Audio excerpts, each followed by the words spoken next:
just got back from driving 100 miles north to grab the lumber from my wood shop for the transom. And I'm really glad I already have this stuff. This would be a nightmare without it. With today's lumber prices, from what I understand, this piece here, well, that's probably worth about a kidney. This one, that's probably, you know, a triathlete's right leg and buttock. And this beefy sucker right here, that's got to be worth a jungle excursion to see an albino tribe of firewalkers with a guy named Tim. But I already have it, so it's nice. Basically, I just need to cut strips of that second mortgage and slap it on my transom, and we'll be good to go. Let's get up on the scaffold and go over the plan. So when you're coming up with a plan for a repair, you have to look at what was there, how it was built, and why. The most important thing is that you really need to stick as close to or exactly to the builder's original design.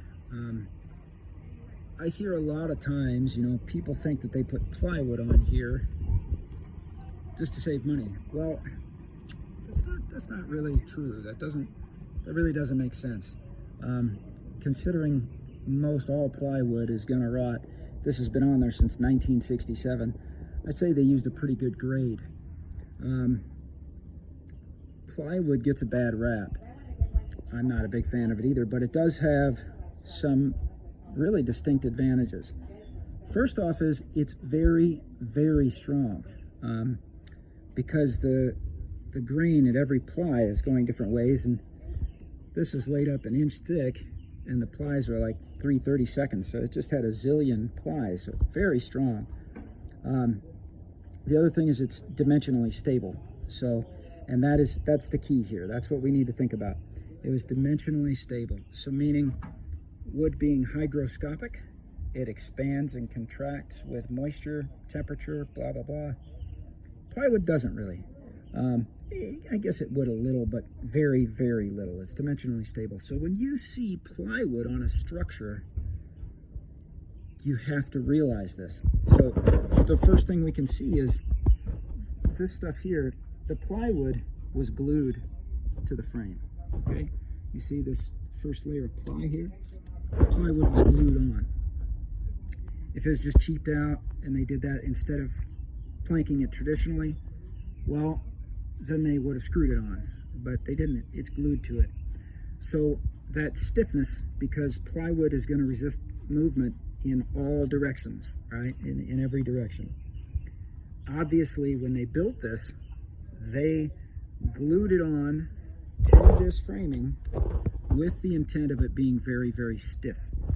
So the issue is I don't really want to go back with plywood. I mean, yeah, it's strong and it can be pretty light for its strength. But there are two big drawbacks to going with plywood here for the transom. First off, it's plywood. I don't want to have to redo this ever. And plywood can be great for things on deck, you know, things that you're seeing all the time. If it's a good marine grade ply with every ply being a tropical hardwood.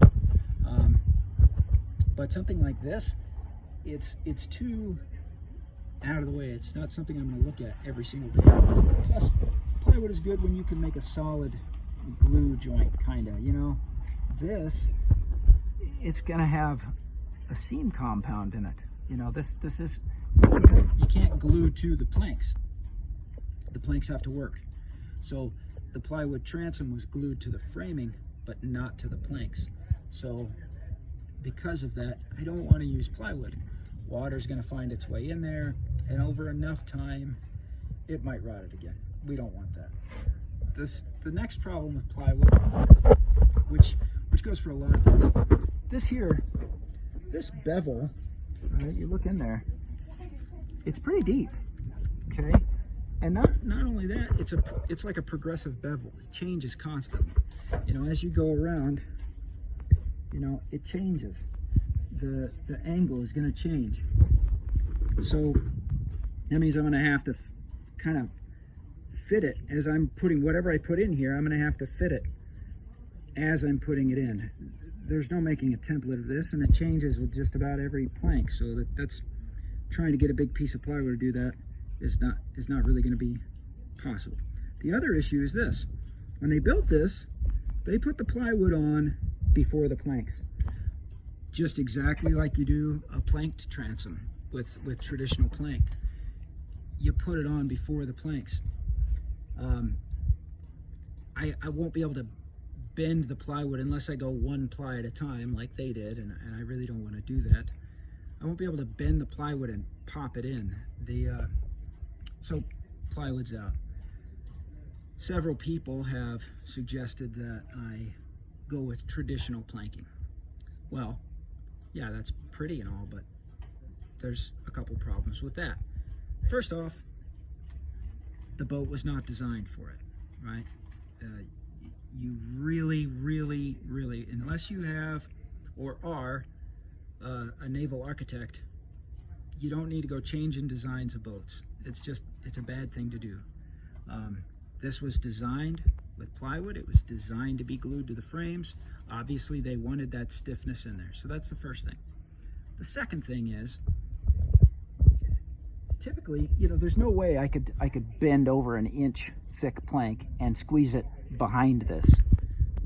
That's never going to happen. So the only thing I could do would be to spring all the planks off, which they're copper riveted. So that means drilling out a bunch of rivets and springing planks, and that's just a freaking nightmare. I don't want to do that. The other problem with it is, if you go with a planked transom, you can't glue it to the frames because the planks are going to swell and shrink. They're going to grow and shrink. They're going to expand and contract, take up and release moisture. If you put it under tension like that, if you get it tight, which you want to get it tight so it's watertight. If you get it tight, when the planks swell, when the boat goes in the water, it can lift the deck, it can push the planks off, it can cause all kinds of nightmare issues. So what I'm going to do is strip plank it. It's the easiest thing. I'll cut 1/4 inch strips of that teak down there, and I'll just fit each individual plank into the bevel. That's the easiest thing. One at a time. I'll put it on, cut a bevel on the edge, and then bada bing, Bob's your uncle. Eventually it's done. I'll do a few layers, one this angle, one that angle, one across. If there's 4, either way, the last one is going to be horizontal, so it looks kind of like a traditionally planked transom. It should be beautiful. I haven't decided whether I'm going to finish it bright or paint it. I don't know, and I don't really care. I mean, I like a bright transom, but I also like a painted transom. My only issue, the only thing I care about, is that I can't put a basketball through a hole in the back of my transom. It's just, that's not going to work. Great for ventilation, bad for going to sea. So, yep, so what I need to do now is I need to finish getting all this first, glued layer of ply off, get all this crap out from behind these through bolts.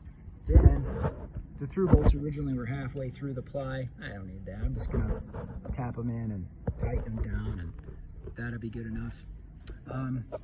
There's an area of rock you can see right here. It only goes that far. It doesn't go all the way down. So I need to fit a plug into that. And same thing here. I need to fit a plug into that. And I'll do that. I'll make a video of that. And if I can find some schmo to hold the camera, or I don't know, maybe get a phone holder stand thing, then I'll try to make an actual real video of me doing this. But yeah, that's it.